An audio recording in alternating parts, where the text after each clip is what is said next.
K என்ற எழுத்து முதலில் உள்ளவர்கள் ரொம்ப கேஷுவலா ஜாலியான டைப்பா இருப்பார்கள்.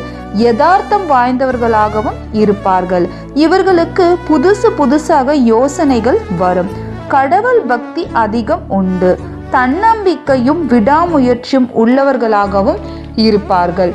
பொதுவாக இவர்கள் நம்பிக்கை யார் மேலையும் எளிதில் வைக்க மாட்டார்கள்.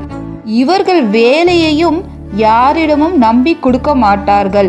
அந்த வேலையை அவர்கள் செய்தால் மட்டுமே தான் திருப்தி அடைவார்கள். இவர்களுக்கு இயற்கையாகவே பயந்த சுபாவம் உடையவர்களாக இருப்பார்கள். ஆனால் அந்த பயத்தை யாரிடமும் காட்டிக்கொள்ள மாட்டார்கள். மனக்குழப்பம் அதிகம் இருக்கும். எந்த காரியத்தை எடுத்தாலும் இது செய்தால் சரியா இருக்குமா, அது செய்தால் சரியா இருக்குமா என்று குழப்பிப்பார்கள். பண விஷயத்தை பொறுத்தவரைக்கும் எதையும் பெரிசா எடுத்துக்க மாட்டாங்க.